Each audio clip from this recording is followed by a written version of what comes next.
وحده لا شريك له وأشهد أن سيدنا وحبيبنا محمدا عبده ورسوله وصفيه من خلقه وحبيبه أدى الأمانة وبلغ الرسالة ونصح الأمة وكشف الله بالغمة اللهم صل وسلم وزد وبارك على سيدنا وحبيبنا محمد وعلى آل سيدنا محمد.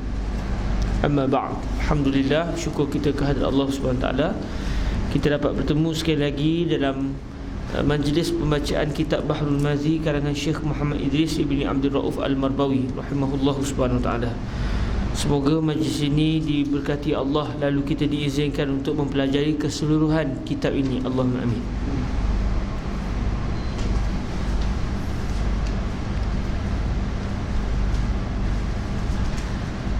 Okey.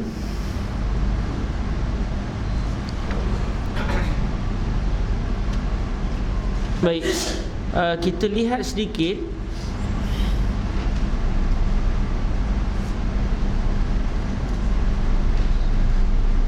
muka surat 191. Kebetulan saya sempat murajaah sikit. 191 tu ada sedikit kekeliruan yang perlu untuk kita sama-sama ambil perhatian pada masalah yang ke-502.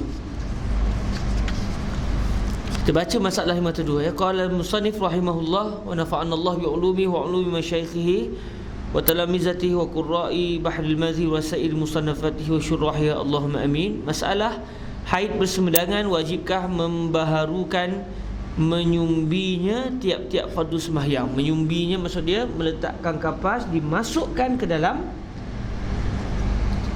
kemaluan perempuan demi untuk mengelakkan daripada darah mustahadah terus keluar. Jadi adakah wajib untuk dia melakukannya pada tiap-tiap solat? Kata Nawawi, adapun membarukan yakni mengganti baru akan basuh faraj dan menyumbinya dan membalutnya bagi tiap-tiap sembahyang fardu itu, maka ditilik padanya. Maksud dia, kita perhatikan apakah keadaannya.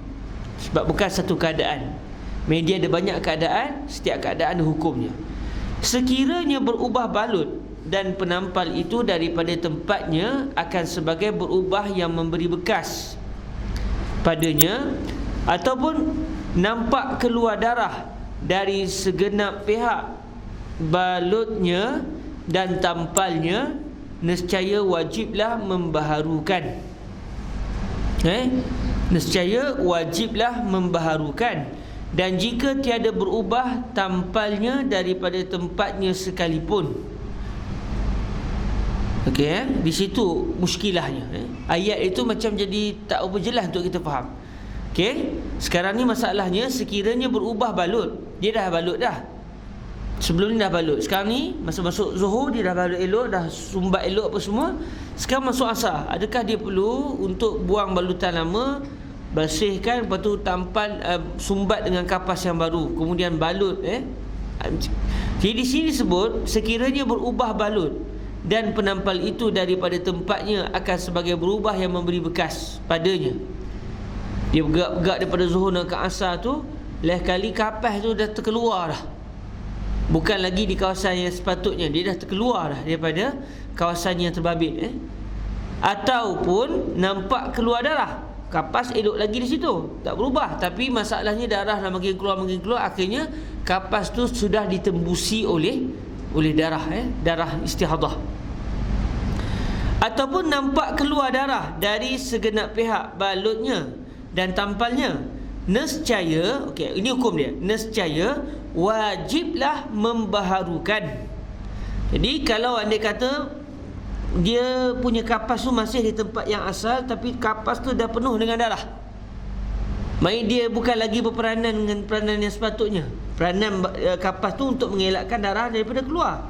Darah akan keluar, tapi main tak sampai keluar daripada kapas, masih lagi dalam kawasan kapas. Tapi masalahnya darah keluar banyak, menyebabkan kapas pun dah keluar darah dah, darah menembusi kapas. Ataupun kapas tu sendiri dah bergerak ke tempat lain, kapas tu dah ke mana-mana dah, bukan di tempat yang sepatutnya itu. Maka hukumnya adalah wajiblah membaharukan. Jadi untuk sembahyang asar nanti dia kena tukar kapas baru. dan sumbat di tempat yang sepatutnya. Kemudian kata Syekh Idris, dan jika tiada berubah tampalnya daripada tempatnya sekalipun. Yang ni jadi pening. Masa baca tu ada pening dah, tapi ana target nanti nak murajaah balik. Sebab isu dia adalah sekiranya tampalan itu masih kekal, tapi darah keluar, yang kata nak wajib ganti ni, ganti kapas. Atau kapas okey, darah kapas tu sini dah beralih ke tempat yang lain. Tiba-tiba, dan jika tiada berubah tampalnya sekalipun. Kalau tak berubah dah hukum lain. Kalau dah berubah dah hukum lain. Kalau kapas tu tak berubah, hukum lain. Sekarang ni isu dia kapas sudah berubah. Kapas sudah berubah daripada tempatnya.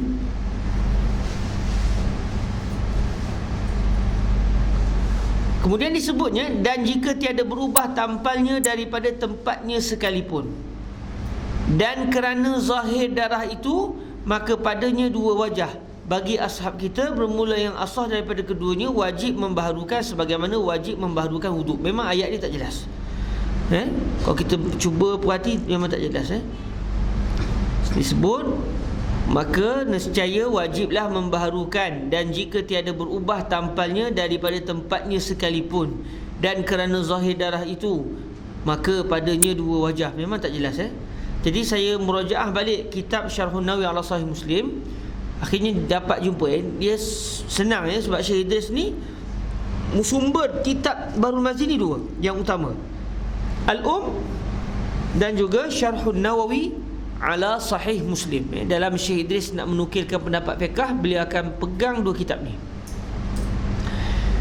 Jadi kita buka dalam Syarhun Nawawi ala Sahih Muslim, buka tu dalam kitab haid, dia akan ada perbahasan istihadah sampai bermasalah ni. Jadi tag asal Imam An-Nawawi macam mana? Kalau sahabat buka kitab Syarhun Nawawi ala Sahih Muslim tabak lama, dia berada di jilid yang keempat, muka surat 18. Jilid 4, muka surat 18. Ayatnya berbunyi, wa illam tazalil isabatu an mawdi'iha wala zahara dam fa fihi wajhan li ashabina asahhuhuma wujubut tajdid kama yajibu tajdidul wudu. Okey, wa illam tazalil isabah an mawdi'iha wala zahara dam fa fihi wajhan. Terus kita jelas, maknanya berlaku sedikit kekeliruan dalam menterjemahkan kalam Imam An-Nawawi. Jadi sebenarnya ayat sudah habis macam mana? Ayat Syekh Idris patutnya habis di mana? Sekiranya berubah balut dan penampal itu daripada tempatnya akan sebagai berubah yang memberi bekas padanya, ataupun nampak keluar darah dari segenap pihak balutnya dan tampalnya, nescaya wajiblah membaharukan. Titik. Kemudian kita masuk pada masalah baru, wa illam tazalil isabah an mawdi'iha wala zahrad dam. Sebab masalah sebelum ni darah zahir, main kapas tu dah penuh darah, atau kapas tu tak penuh darah lagi, tapi masalahnya kapas tu sudah beralih ke tempat lain.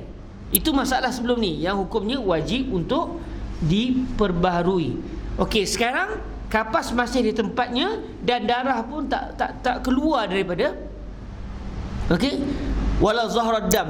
Bila dia tengok tak ada darah. Kalau ada darah masih dia membawa najis, kita tukarlah. Okey. Isu yang sebelum ini, kapas beralih daripada tempatnya. Okey, kapas beralih daripada tempatnya, atau di kapas itu ada darah, sama ada tembus atau tidak, tak kisahlah. Yang penting main sudah berdarah. Tapi kalau dia cek tak keluar darah lah. Zuhur tadi tu niat sembahyang asar je, kapas yang masa zuhur dibuka, tak ada darah, kosong bersih, dan kapas tu masih di tempat yang asal, maka ketika itu tidak wajib dia ditukar. Masalah sebelum ini, kapas beralih atau kapas tu sudah berdarah. Okey, masalah yang tak jawab lagi adalah sekiranya kapas tidak berubah, dalam masa yang sama kapas tidak berdarah.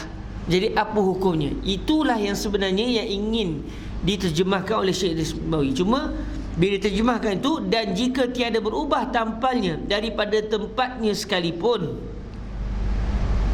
Kalimah sekalipun itu yang menyebabkan kita faham wa itu dan itu jadi wa'in. Sekalipun tidak berubah, tetap hukumnya begitu. Menyebabkan kita salah faham.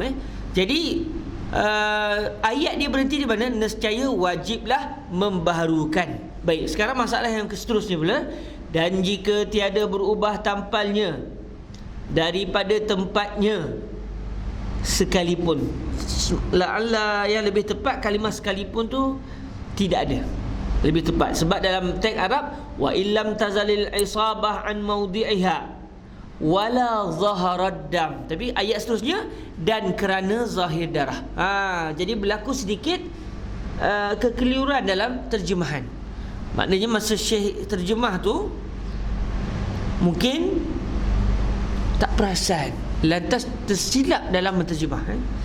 Wala zahrad dam tu diterjemahkan dan kerana zahir. Mungkin lam tu macam lakin, lakin. Lam alif tu nampak macam lakin contoh. Jadi Syekh pun tak perasan terjemah la tu dengan lakin. Ataupun la tu, lam alif tu tak ada, tak zahir contoh. Jadi nampak macam lam je. Kerana jadi berlaku kesilapan sedikit pada terjemahan. Atau Syekh telah terjemah elok dah, tapi masa type tu, orang yang type tu yang tersilap. Kita tak tahu lah Syekh ni yang type ke ataupun orang lain yang type. Tapi ala kulli hal, alhamdulillah kita menyedari kesilapan kecil ini. Namun kalau tak jelas, memang terus kita tak faham ayat dia. Jadi maknanya untuk catatan kita kena tukar macam mana? Cadangan saya, terjemahan cadangan saya. Dan jika tiada berubah tampalnya daripada tempatnya dan tidak zahir darah. Kalimah kerana tu ditukar kepada tidak. Manakala kalimah sekalipun tu kita tiadakan. Tapi jangan conteng kitab tu, sekadar tulis tepi je. Main kita tulis tepi. Sebab ini adalah teksnya Syekh Al-Nawawi. Manakala yang saya sebut tadi itu cadangan saya untuk kita memahami teks beliau dan memperbaiki teks ini. Sekali lagi dan jika tiada berubah tampalnya daripada tempatnya dan tidak zahir darah. Jadi sahabat buat sikit nota di tepi tu. Ayat ini hendaklah dibaca secara tepatnya seperti itu. Dan jika tiada berubah tampalnya daripada tempatnya. Kalimah sekalipun bagi kita sekalipun ni tak perlu. Dan kerana tu ditukar dan tiada. Bukan kerana ditukar kepada tiada. Okey. Jadi barulah dia kena balik dengan teks bahasa Arabnya, subhanallah. Wa illam tazalil isabatu an mawdi'iha wala zaharad dam fa fihi wajhan. Dia akan jadi kena balik dengan yang sepatutnya. Dan jika tiada berubah tampalnya daripada tempatnya dan tiada zahir darah itu, maka padanya dua wajah bagi ashab kita. Fa fihi wajhan li ashabina asahhuhuma wujubut tajdid kama yajibul tajdidul wudu. Bermula yang asah daripada keduanya, wajib membaharukan sebagaimana wajib membaharukan wudu. Okey. Jadi maknanya mudah cerita, khulasah pada masalah ni, orang perempuan yang dikena istihadah macam mana keadaan sekalipun, bila dia masuk waktu yang baru, dia kena tukar. Okey, dia kena tukar. Walaupun di sini dia sebut dua keadaan, sekiranya tempat tu masih kekal ataupun ada darah atau tak ada darah. Dia cuma nak bagi tahu, okey, kalau ada darah atau dah bertukar, memang tak ada khilaf dalam mazhab kita. Tapi kalau masih kekal di tempat yang lama dan tak ada darah pula, maka di sana ada dua pendapat. Tapi pendapat yang kuat tetap mengatakan kena tukar juga. Okey, kena tukar juga. Jadi kesimpulannya berdasarkan pendapat yang standard dalam mazhab Imam Asy-Syafi'i, apa keadaan sekalipun, darah ada ke, tak ada darah ke, bertukar ke, tak bertukar ke, kapas tu daripada tempatnya, tetap bila masuk waktu baru dia kena tukar kapas baru, dia kena istinja, dia kena tampal kapas yang baru, kemudian dia wuduk, kemudian dia salat. Alhamdulillah. Jadi sebab tu kitab ni saya sangat teringin. Moga-moga Tuhan rezekikan untuk kitab ini ditahqiq, disambung tahqiqnya. Saya dah berjaya tahqiq sikit je yang awal itu. Lepas tu berhenti lah, buat ni jadi macam-macam, tak dapat nak fokus. Tapi kitab ini perlu untuk kita sama-sama khidmat, supaya kitab ini dapat terus dibaca sampai bila-bila. Akhirnya pahala itu akan terus bersambung kepada pengarang. Dan alhamdulillah kitab ni ada sanadnya dan dekat dengan kita. Walaupun tak diketahui siapakah yang belajar kitab ini betul-betul dengan Syekh Idris Al-Marbawi, sebab orang tak kenal Syekh Idris Al-Marbawi di Mesir. Orang hanya kenal nama tapi tak kenal tuan. Akhir-akhir baru orang kenal. Jadi setakat yang saya duk tanya-tanya tu, tak tahu lagi siapa yang pernah baca kitab ini dengan Syekh Idris. Tapi Syekh Idris pernah memberikan ijazah secara munawalah nuskhah kitab Syekh Idris. Syekh Idris kata, ni kitab saya, awak ajarlah. Syekh sebut kepada dua pupu ayah mertua saya. Yang kalau kita tengok dalam internet sekarang ni, kadang-kadang orang pergi ziarah ke Kuala Kangsar, pergi ke Lubuk Merbau, jumpa Ustaz Khalid. Ustaz Khalid tu dua pupu ayah mertua saya. Jadi Ustaz Khalid menerima ijazah kitab ini bil munawalah. Syekh Idris serahkan nuskhah. Jadi saya tanya, nuskhah Syekh Idris tu nuskhah tangan ke? Kata Syekh Ustaz Khalid Abdul Rahman, dia kata dah, kitab yang Taubah Halabi tu lah, nuskhah tu lah. Jadi beliau pun tunjukkan saya nuskhahnya Syekh Idris. Nuskhah sama dengan nuskhah kita, bukan ada beza. Jadi berlaku munawalah. Jadi saya pun mohon minta izin supaya saya juga mendapat keberkatan sanad tu, dan beliau berkata, baik, saya izinkan kamu untuk mengajar kitab ni. Jadi bersambunglah keberkatan tu, dekat. Alhamdulillah. Cumanya kitab ini belum lagi berlaku proses yang baik bagi mentahqiqnya. Contoh macam tadi sebab bukan nak kata Syekh Idris ni tak erti terjemah, mustahil tuan-tuan. Kita yang bodoh ni pun faham terjemah tu. Saya yang tak erti apa ni pun tahu. Dan wala zaharad dam, takkan terjemah dan kerana zahir darah, mesti dan tidak zahir darah. Tapi biasalah, tidak akan sempurna manusia itu, kerana kita semua ni tidak sempurna. Zallah, mesti ada zallah, mesti ada kesilapan juga. Jadi siapa yang sedar kesilapan itu, baik kita sama-sama perbetulkan. Tapi dengan mengekalkan teks ini, teks ini perlu dikekalkan. Cuma kita kena buat nota kaki sikit, sebut okey, kalimah ini diterjemah daripada teks asalnya begini, cadangan kami ia sepatutnya ataupun yang bagi kami diterjemahkan nas ini seperti ini. Gitu. Jadi orang baca tak faham, dia faham. Jadi pahala bersampai kepada pengarang. Dan dalam masa yang sama, kita juga moga-moga Tuhan bagi juga rahmat dan juga berkat, kerana kita juga berusaha untuk menjadikan kitab ini terus dapat difahami.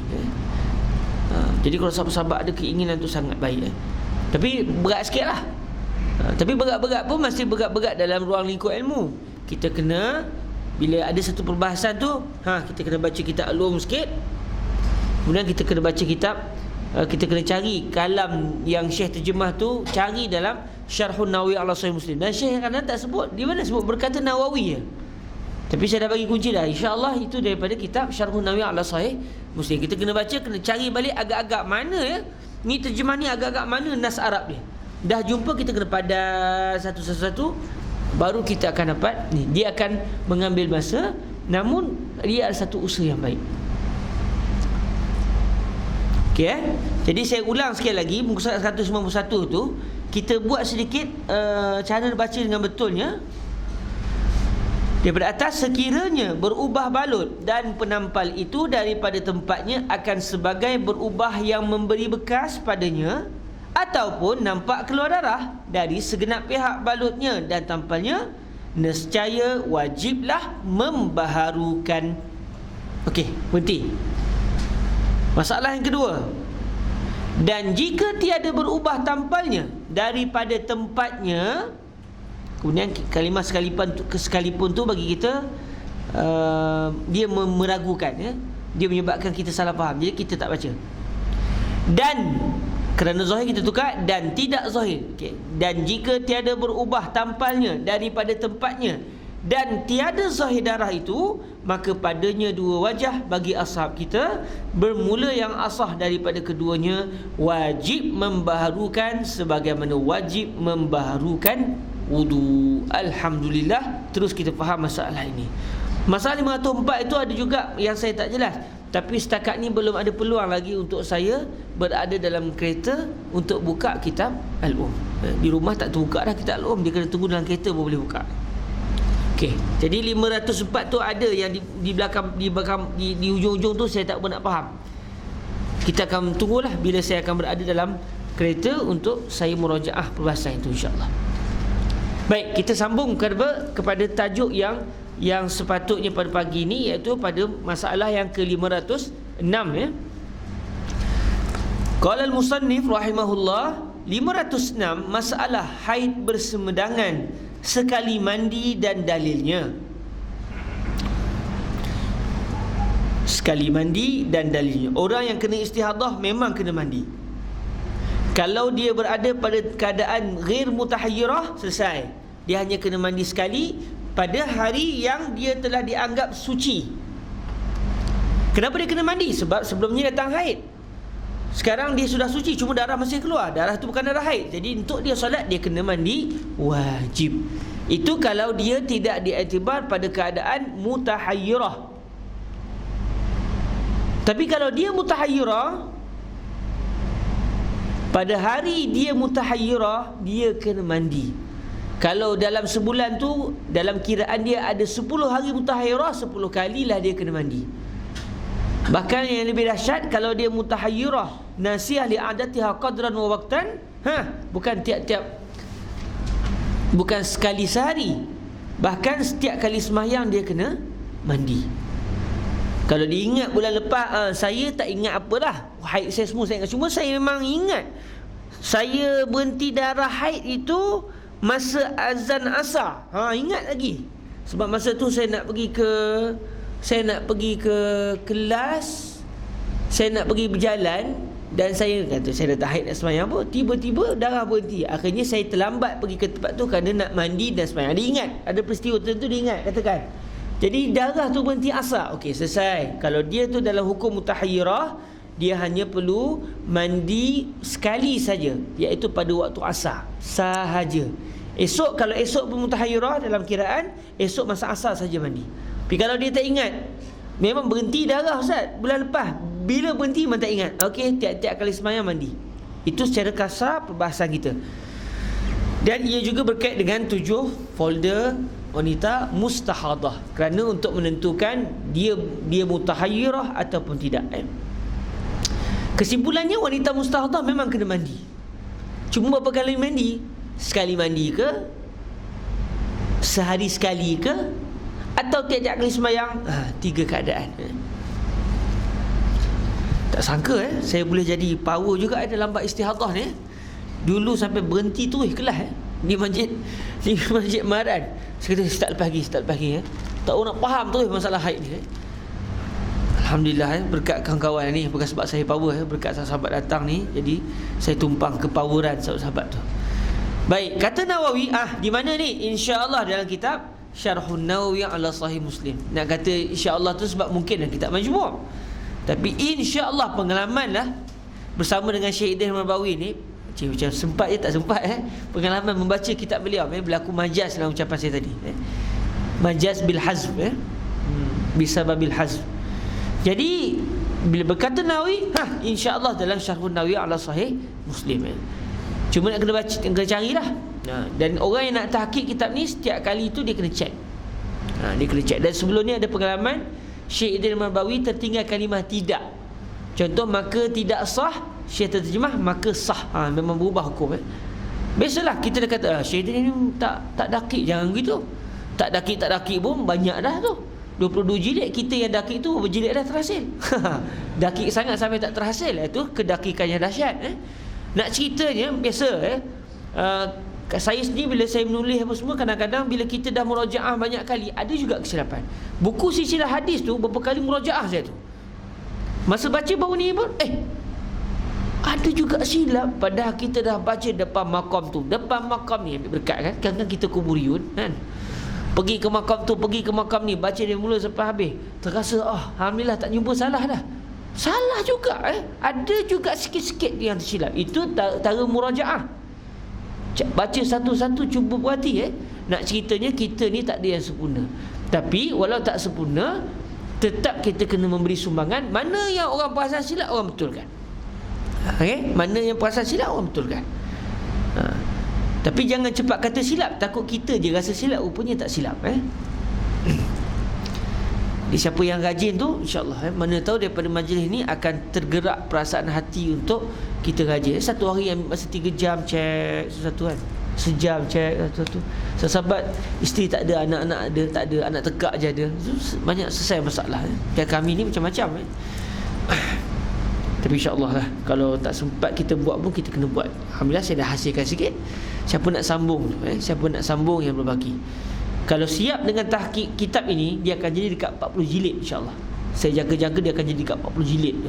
Sebab tulisan dia akan standard dengan kitab Arab yang biasa, tulisan dia cantik. Lepas tu kita akan buat secara elok. Ni semua cerita-cerita panjang lah. Tapi siapa nak buat tu? Mungkin cucu kita nanti insyaAllah. Sebab kalau sahabat tak nak, cucu sahabat, aku cucu tak nak, cicit kau tidak, tak apalah, serah ke Tuhan lah siapa yang nak. Alhamdulillah. Setiap kali saya pergi ziarah kubur Syekh Idris, memang saya, Allah, bila nak siap kita terasa bersalah betul khairan insyaAllah. Kata Nawawi, dan bermula dalil atas mengatakan wajib ke atas perempuan haid bersemedangan itu sekali mandi. Kenapa sekali mandi je? Sebagai di dalam masalah 505 bersemedangan berapa kali mandi wajib, berapa kali dia kena mandi. Kita dah bincang pada masalah sebelumnya. Kasar-kasarnya dia akan jadi 3 keadaan. Ada orang dia hanya sekali saja kena mandi, iaitu kalau dia tak dianggap sebagai mutahayyirah, dia berada pada folder yang tidak wujud istilah mutahayyirah, maka ketika itu dia mandi sekali je lah. Sekali, besok tak payah lah, sampai bila tak payah lah. Ada orang pula dia setiap hari dia kena mutahayyirah, cuma dia ingat bulan lepas haid dia tu berhenti waktu solat bila. Jadi selesai, bila waktu solat itu saja, untuk solat itu dia kena mandi. Solat selepasnya tak perlu, selepasnya tak perlu. Esoknya, kalau esok pun masih mutahayyirah, kalau ikut kiraan, sampai pada waktu tu dia kena mandi sekali lagi. Itu maknanya sekali sehari, mandi wajib ihtiyatan. Ada orang tak ingat terus, lagi dahsyat, 5 kali sehari, setiap kali sembahyang dia kena mandi ihtiyatan. Okey, itu kasar-kasarnya lah. Dan bermula dalil atas mengatakan wajib ke atas perempuan haid bersemedangan itu sekali mandi, sebagai di dalam masalah 505 ialah bahawasanya asalnya tiada wajib. Memanglah asal-asal tak wajib mandi, tiba-tiba dia datang haid, jadi dia kena mandi. Bila mandi, takkan banyak kali, cukup sekali lah. Cukup sekali. Kerana asal-asalnya dia tak wajib mandi, bahawasanya asalnya tiada wajib. Maka tiada diwajibkan melainkan barang yang didatangkan oleh syarak dan mewajibkannya. Dan tiada sahih daripada Nabi SAW bahawasanya menyuruh ia akan dia dengan mandi melainkan sekali jua pada waktu putus haidnya. Dan ialah sabda Nabi SAW, "Iza aqbalatil haidah fada'i salata al-hadis." Ay iqra'u baqiyatal hadis. Tu kalau kita baca tu, "Iza aqbalatil haidah fada'i salata al-haditha." Ay iqra'il hadis. Iqra' baqiyatal hadis. Boleh juga dibaca al-hadisu. Ay hadzal hadisu huwa dalil. Contoh, dia ikutlah kita nak i'rab macam mana. Iza sahal i'rab sahal makna. Seperti di dalam masalah 471 yang telah lepas. Maka tiadalah pada hadis ini menghendaki berulang-ulang mandi. Tapi dari segi perbahasan fiqahnya, ada juga keadaan yang wajib mandi berulang kali, iaitu dalam masalah mutahayyirah. Dan adapun segala hadis yang datang ia di dalam Sunan Abi Daud dan Baihaqi dan lain daripada keduanya, bahawasanya Nabi SAW menyuruh ia akan dia dengan mandi, maka tiada padanya suatu yang sabit. hadis tak kuat. Hadis tak kuat. Memang hadis yang mengata berulang mandi ni tak kuat. Jadi wanita biasa tak perlu mandi banyak kali, cukup sekali. Umpama dia datang haid, lepas tu berhenti darah haid, mandi sekali. Lepas dia dah mandi tu, dia tak datang haid, dia kena mandi ke lagi? Tak cukup. Cukup tak payah mandi dah. Begitulah keadaannya. Mustahadah ni seperti wanita suci, sama. Cuma masalahnya darah sentiasa keluar. Dalam keadaan kita hukumkan dia telah suci. Wanita telah suci, wajib solat. Nak solat boleh, tapi kena mandi dulu. Jadi berapa kali mandi? Sekali cukup lah. Cuma darah keluar bersihkanlah, tak perlu mandi. Bersihkan kawasan tersebut setiap kali sembahyang, kemudian tampal dengan kapas, kemudian sembahyang. Selesai masalah. Dan telah diterangkan oleh Baihaqi dan mereka yang dahulu daripadanya akan dhaifnya hadis yang mengatakan kena mandi banyak kali ini dhaif. Itu bagi wanita biasa. Namun bagi wanita yang mutahayyirah atas dasar ihtiyat, dia kena mandi. Ya imma sehari sekali pada hari dia diiktibar sebagai mutahayyirah, ya imma setiap kali fardu solat, sebagaimana yang disebutkan oleh para fuqaha. Dan hanya sah pada ini barang yang telah meriwayatkan dia oleh Al-Bukhari dan Muslim dan lainnya di dalam sahih mereka itu, bahawasanya Ummu Habibah bintu Jahsh radhiyallahu anha haid bersemedangan ia. Maka sabda Nabi baginya, bukannya yang demikian itu haid, bahkan ianya urat yang terbuka, maka hendaklah engkau mandi kemudian sembahyang. Lihat masalah 472 dan 510. Maka jadilah ia mandi tiap-tiap kali sembahyang. Baik, ada juga hadis yang menunjukkan seakan-akan kena mandi tiap-tiap kali sembahyang. Di sini menunjukkan bagi fuqaha yang memahami, dia akan kata tak mustahil. Sayyidatuna Ummu Salamah ini adalah ketika itu mutahayyirah, berlaku dalam suasana mutahayyirah. Kata Syafi'i rahimahullahu ta'ala, hanya senya menyuruh akan dia oleh Rasulullah. Hanya senya Rasulullah menyuruh Sayyidatuna Ummu Salamah bintu Jahsh. Sayyidatuna Ummu Salamah ni bukannya isteri Nabi ya. Ada seorang lagi isteri Nabi, Ummu Salamah juga. Ini Sayyidatuna Ummu Salamah bintu Jahsh, yang mana merupakan adik-beradik dengan Sayyidatuna Zainab bintu Jahsh. Yang isteri Nabi itu adalah Zainab bintu Jahsh. Adapun Ummu Salamah bintu Jahsh bukan isteri Nabi, tetapi adik-beradik dengan isteri Nabi. Dan dalam masa yang sama, Nabi juga ada seorang isteri yang bernama Sayyidatuna Ummu Salamah, tapi bukan Ummu Salamah bintu Jahsh. Okey. Kata Syafi'i rahimahullahu ta'ala, hanya senya menyuruh akan dia oleh Rasulullah sallallahu alaihi wasallam ianya mandi dan sembahyang, bukannya suruhnya pada mandi tiap-tiap kali sembahyang. Jadi hadis ini adalah Sahih Bukhari, dan kita dah lalu dah, siapa yang ikut kelas Syekh Yusri baru ni, dalam Kitabul Ghusl kita jumpa hadis ni. Ketika Syekh huraikan hadis ni, Syekh kata Nabi suruh mandi tiap-tiap kali sembahyang itu ala sabil istihbab. Jadi kalaulah memang atas dasar istihbab, maknanya Sayyidatuna Ummu Salamah bintu Jahsh tidak kena suasana mutahayyirah. Dia hanya kena istihadah biasa, yang tak berlaku istilah mutahayyirah.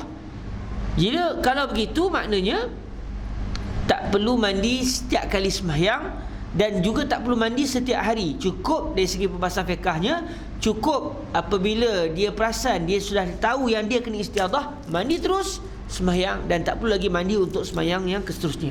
Tapi bila Nabi suruh, maka para ulama mengatakan suruhan tadi ala sabilil istihbab. Macam kita nak pergi sembahyang, badan peluh-peluh ada darah apa semua, mandi lah. Tak mandi pun tak apa, bersihkan kawasan yang terbabit je. Contoh orang yang kena salisul baul, setiap kali sembahyang tak perlu dia kena mandi. Tapi kalau dia rasa apa salahnya kalau mandi, lebih segar, ketika itu innamal a'mal binniyat. Cerita sahabat kan, musim sekarang ni nak sejuk lah, mungkin kita jarang mandi sikit lah. Dulu masa musim panas, bila mandi, ada orang panas mandi, tapi orang yang cerdik panas mandi kerana Allah, supaya aku dapat menggembirakan hati orang nak sembahyang sebelah aku lagi wangi, kerana supaya aku segar dalam ibadah, supaya Nabi suka. Kamu banyak dah niat tu, innamal a'mal binniyat. Jadi orang yang cerdik tu, dia akan pastikan setiap yang dia buat adalah kerana Allah Ta'ala. perbuatan yang satu, ibadat pahalanya jadi banyak. Makin banyak niat, makin banyaklah pahala. Dan di situ juga mengajar kita supaya buat satu benda tu biarlah kerana Allah, bukan kerana yang lain daripada Allah Subhanahu Wa Taala. Dan dia akan memberi kesan jangan buat maksiat, kerana tidak boleh buat maksiat kerana Allah. Sahaja aku merompak kerana Tuhan, tak ada. Jadi innamal a'malu binniyat itu memang hadis tu besar. Sebab tu Imam Nawawi pilih, dan hadis tu akan menutup sifat manusia yang nak suka kepada maksiat. Sebab tak boleh nak niat maksiat kerana Allah Ta'ala. Kata Syafi'i, dan tiada aku syak. Kata Syafi'i, kata Syafi'i rahimahullah ta'ala, hanya saja menyuruh akan dia oleh Rasulullah sallallahu alaihi wasallam ialah mandi dan sembahyang, bukannya suruhnya padanya mandi tiap-tiap kali sembahyang. Ini salah satu lagi cara kefahaman. Imam Syafi'i faham? Buka teruslah. Daripada Sahih Bukhari itu Syekh Yusuf sebut asli itu dah. Bismillah. Kitabul Ghusl, Kitabul Iman. Asli bukan Kitabul Ghusl, Kitabul Istihadah, Kitabul Haid. Kitabul Ghusl, Kitabul Wudu, Kitabul Haid, Kitabul Tayammum. Sebelumnya haid. Okey. Babul Istihadah.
Jumpa juga. Saya ingat saya tulis belah kanan kitab 10. Hadisnya di mana? Okey, hadis yang berbunyi wa anhu bi qala haddatsana Ibrahim bin Munzir qala haddatsana Ma'nun qala haddatsani Ibnu Abi Zaid bin an Ibni Shihab an Urwa wa an Amrata an Aisyah radhiyallahu taala anha zaujin Nabi sallallahu alaihi wasallam anna Habibah ustuhidat 7 sinin, 7 tahun kena darah istihadah terusan selama 7 tahun. Fasa'alat Rasulullah sallallahu alaihi wasallam an zalik fa amaraha an taghtasil faqal hadza irqun fakanat taghtasilu li kulli salatin. Fakanat Ummu Habibah taghtasil li kulli salah. Fa amaraha an taghtasil. Nabi menyuruh Sayyidatuna Ummu Salamah bintu Jahshin untuk mandi. Sebab dia fasa'alat Rasulullah anzali, saya nak buat macam mana, saya kena istihadah ni, nak sembahyang macam mana. Jadi Nabi menyuruh beliau untuk mandi. Jadi kata Syekh Yusri, ta'liqnya Syekh Yusri, ay ala sabil istihbab, ala sabil istihbab. Cumanya Sayyidatuna Ummu Salamah bintu Jahsh mandi tiap-tiap hari terus, bahkan bukan tiap-tiap hari, tiap-tiap kali nak sembahyang. Fakanat taghtasil li kulli salah. Jadi kita tengok di sini apa kata Imam Asy-Syafi'i. Kata Syafi'i rahimahullahu ta'ala, hanya saja menyuruh akan dia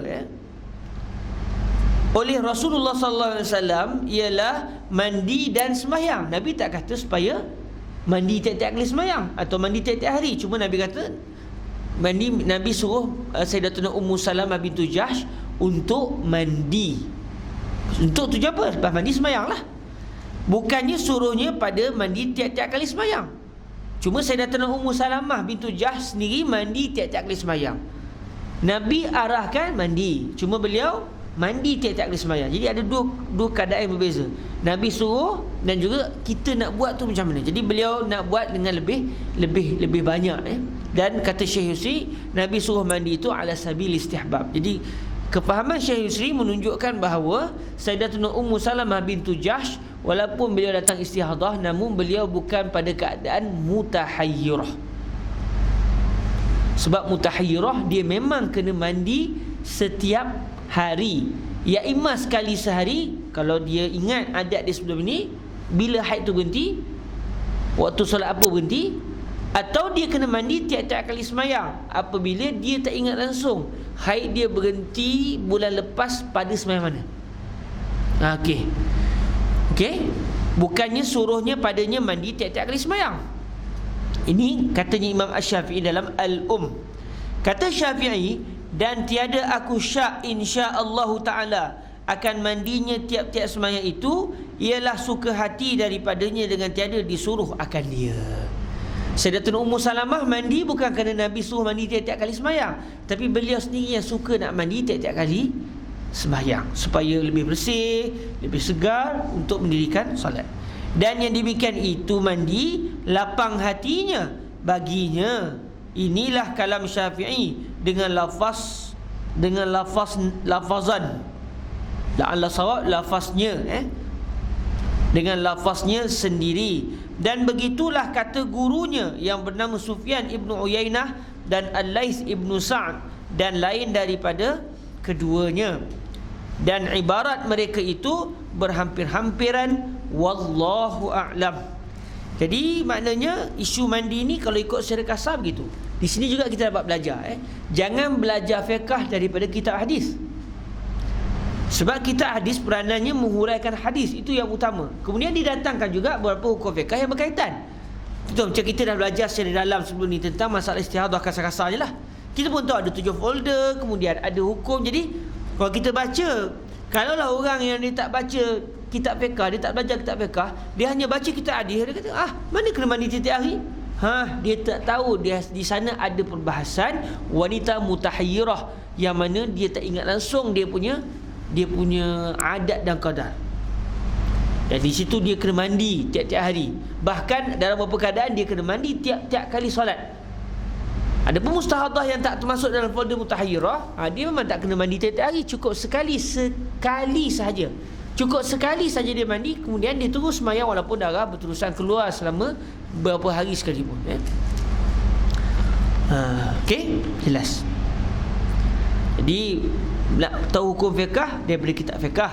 Namun apa salah kita baca kitab Bahrul Manzil contohnya, yang datang penuh kitab-kitab fiqh, tak ada masalah perbahasan fiqh. Ia menguatkan lagi apa yang kita telah pelajari. Baik, satu lagi masalah haid dan tanda putus darahnya. Kata Nawawi radhiyallahu taala anhu, dan setengah daripada barang yang segia, iaitu yang sepatutnya, yang mesti diambil berat, segia.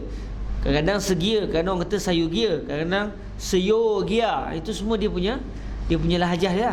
Sayugia, seyogia, saya guna pula segia, segia. Kalau bukan dalam kamu tak ada segia ni, tapi ini memang lahjahnya orang sana. Dan setengah daripada barang yang segia diambil, berarti mengetahuinya ialah tanda ataupun alamat putus darah haid. Maka sedikit orang yang menerangkan dia. Maka sungguhnya telah diambil berarti dengan dia oleh satu jamaah daripada ashab kita. Bermula kehasilannya bahawasanya, kesimpulan perbahasan kajian ulama kita ni macam mana dalam masalah tanda habis haid, bahawasanya alamat putus haid itu dan kehasilan sucinya ialah putus keluar darah merahnya dan kuningnya dan perangnya dan keruhnya. Keluar darah warna merah 7 hari. Ni bukan masalah istihadah ni, ni cerita orang datang haid biasa. Dia datang darah 7 hari warna merah. Lepas habis merah, tiba-tiba lepas tu jadi warna macam nak kuning-kuning dah. Ni macam mana ni? Ni haid lagi ke tidak ni? Dia tak merah dah. Jadi dalam mazhab kita, warna kuning ke keruh ke, asal bukan warna putih, dah tak keluar apa benda, kalau bukan yang berwarna putih, maka itu sebenarnya masih lagi darah haid, selagi mana dalam ruang lingkup 15 hari.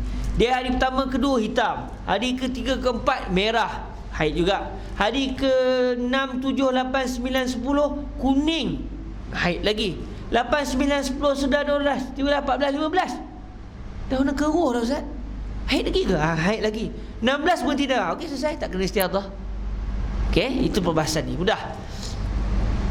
Apa saja warna sembahyang kita, walaupun dia dah warna kuning, itu kalau kita kata ni bukan darah ni, tapi masih lagi dihukum seperti darah haid.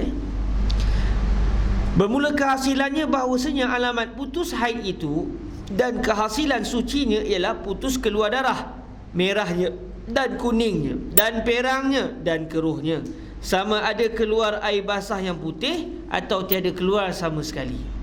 Sama ada keluar air basah yang putih atau tiada keluar sama sekali. Tak silap saya, Syekh Husni pernah sebut, nanti kita tanyalah kat orang perempuan, dia last tu nanti dia akan keluar warna putih, macam air putih begitu. Air putih tu bukan haid. Air putih tu bukan haid. Jadi tak kira lah sama ada air putih tu keluar atau tidak. Apabila keluar, yang pentingnya darah haid ni apabila masih lagi ada warna. Tapi saya ni darah dah tak ada dah Ustaz, tapi tak keluar pun air putih, duk tunggu air putih lah ni, tak ada, tak payah tunggu, dah berhenti lah. Tapi air putih keluar ke Ustaz? Air putih tu sudah bukan lagi haid. Saya pun, yalah, kita tak biasa, cukup gitulah, tunggulah kahwin nanti tanya. Tapi Syekh Husni pernah sebut dalam pengajian baru ni, saya dengar tu first time dengar, dan kita pun, yalah, benda tak berlaku pada kita pun terlupa nak tanya. Nantilah kita tanya pada yang terbabit. Sama ada keluar air basah yang putih atau tiada keluar sama sekali. Air putih tak putih tu tak penting. Yang penting darah haid selagi mana masih ada warna kuning ke perang ke apa ke, itu semua dianggap sebagai darah haid apabila dia masih dalam ruang lingkup 15 hari. Kata Al-Baihaqi dan Ibnu Sabbagh dan lainnya daripada keduanya, daripada ashab kita ni, semua ulama dalam mazhab Syafi'i kita, Al-Baihaqi dan Ibnu Sabbagh dan lainnya daripada keduanya, daripada ashab kita, selain daripada Ibnu Sabbagh, selain daripada Al-Baihaqi, yang mana kesemua mereka adalah daripada ashab kita, itu mazhab Imam Asy-Syafi'i. Ada keluar kemudian daripada putus darah haid itu air basah ke basah-basah sedikit, tiada padanya perang dan keruh. Apabila dilihat akan dia di atas secebis kapas tiada apa warnanya. Jadi air basah ni tapi tak ada benda pun, tak ada keluar warna pun, tak ada warna, itu maknanya haid dia sudah berhenti. Walaupun ada basah, mereka keluar air putih, tetap itu dianggap sebagai, ketika itu dia dianggap putus haid. Okey, 7 hari keluar darah, tiba-tiba hari ke-8 tak keluar warna apa, yang keluar warna basah kapas tu tapi tak ada warna apa, ketika itu ia dianggap telah putus darah. Maksudnya dia sudah suci, dia sudah suci pada hari itu. Tiba-tiba besok keluar darah, tak suci lagi rupanya, sebab aqallutuh bainal haidatain 15 yauman.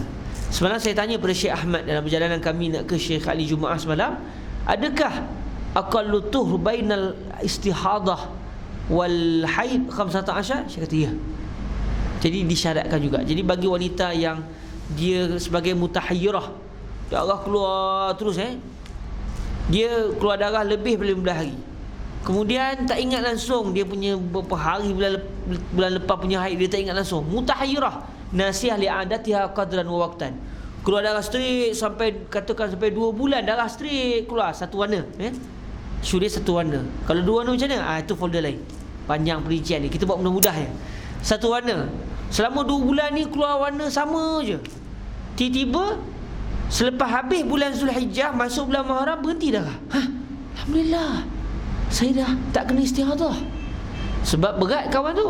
Dia nak semayang, dia kena puasa, dia tak boleh bersama dengan suami, dia tak boleh baca Quran. Dan semayang boleh kena baca Fatihah saja. Dia ada banyak hukum. Lepas tu kalau puasa nak kena qada sampai 2 bulan kan. 2 bulan tambah lagi hari-hari yang telah dibincangkan sebelum ni. Tiba-tiba pada 1 Muharram berhenti darah. Dia seronok. 2 Muharram berhenti. 3 keluar darah. Tak selesai. Sebab dia masih lagi dalam fatrah istihadah. Sebab hanya 2 hari saja waktu suci di antara istihadah dan juga haid. Jadi saya tanya semalam pada Syekh Ahmad Ajin. Syekh Ahmad Ajin kata disyaratkan juga untuk dia dianggap suci apabila dia adalah wanita mutahhirah nasiyah li adatiha qadra waqtan, hendaklah di antara akhir darah istihadah yang keluar dengan kesucian itu, hendaklah suci itu berlaku 15 hari. Jadi kalau contoh 2 bulan datang darah satu warna, dia pula mutahhirah mu'tadah nasiyah li adatiha qadran waqtan ghair mumayyizah, pada bulan Zulkaidah satu warna, Zulhijjah satu warna, straight darah keluar tak berhenti-berhenti. Pada bulan Muharram, daripada 1 Muharram berhenti darah, seronok dia. 2 Muharram berhenti, seronok dia. 3 Muharram berhenti, seronok. 4 Muharram keluar darah, masih mustahadah. Tapi katakan 1 tak keluar, 2 tak keluar, 5 sampai 15 hari tak keluar. Tiba-tiba hari ke-16 Muharram keluar darah, hari yang ke-16 adalah haid. Hari itu bukan istihadah dah, dia adalah haid. Kerana telah berlalu 15 hari, yang mana selepas 15 hari keluar darah yang keseterusnya itu adalah hukumnya haid. Walaupun sama je darah dengan 2 bulan sebelum ni, warna dia tak, walaupun sama warna, di ketika itu hukumnya adalah haid.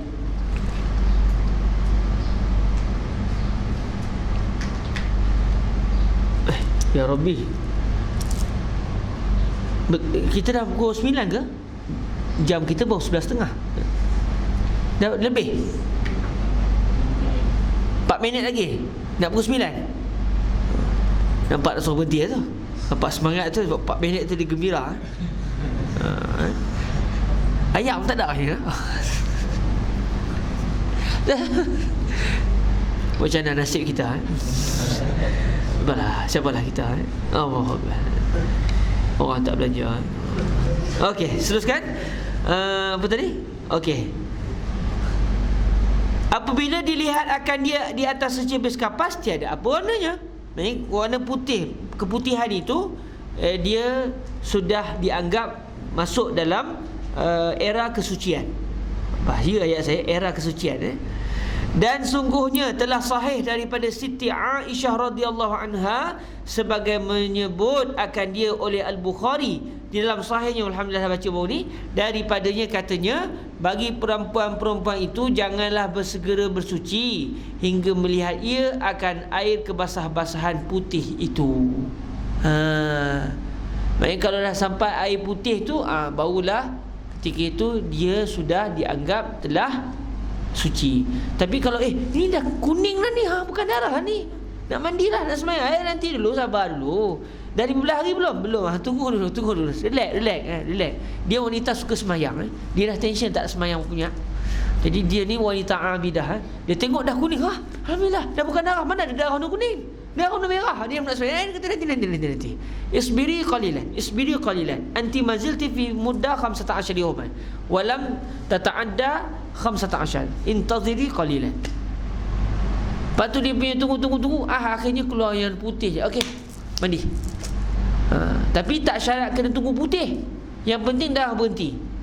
Kalau kapas dah dia keluar darah, hari ni keluar darah warna kuning contoh, tapi masih dalam, katakan hari ni hari ke-8, besok hari ke-9 dia sebelum tidur tu dia bersihkan diri dia letak kapas. Besok pagi dia bangun-bangun nak buang air, dia pun buka kapas. Dia nak buang air, takkan nak kencing dalam kapas tu, dia pun buka kapas. Dia tak ada warna. Dia pegang kapas, kering pula. Tak ada pula air putih tu. Macam mana? Nak kena mandi ke? Mandi. Tak syarat kena tunggu air putih. Tak syarat kena tunggu air putih tu. Air pula, silap biasa.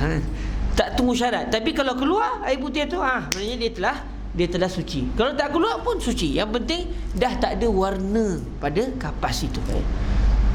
Tapi kalau kapas tu warna kuning, letih sikit lah. Kapas tu warna kuning, ni macam mana ni, air apa? Itu memang masalah. Jadi pastikan kapas tu berwarna putih yang dapat di-detect. Okey, selesai masalah itu, alhamdulillah. Masalah yang ke-508, masalah haid dan wajib mandi, wajib segera mandinya. Okey, masalah ni kita baca pada hari-hari yang akan datang. Nampak Ustaz Najmuddin pun dah tension, dia kata, baca balik. Nampak dia pun jadi macam tension tu, saya pun berhentilah. 508, masalah ni kita akan sambung pada hari yang seterusnya, insya-Allah subhanahu wa taala. Alhamdulillah rabbil alamin. Sallallahu wasallam ala sayyidina wa maulana Muhammadin wa ala alihi wa itratihi wa ashabihi wa baraka wa sallam. Alhamdulillahi rabbil alamin.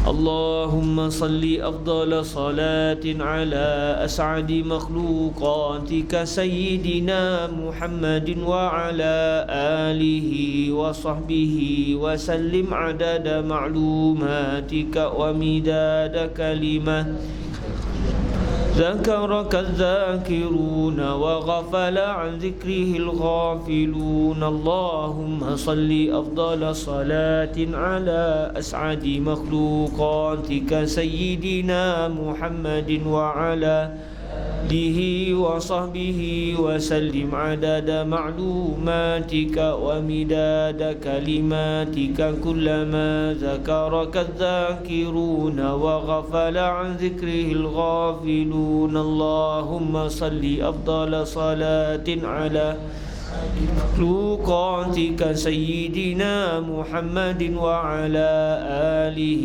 وصحبه وسلم عدد معلوماتك ومداد كلماتك كلما ذكرك الذاكرون وغفل عن ذكره الغافلون.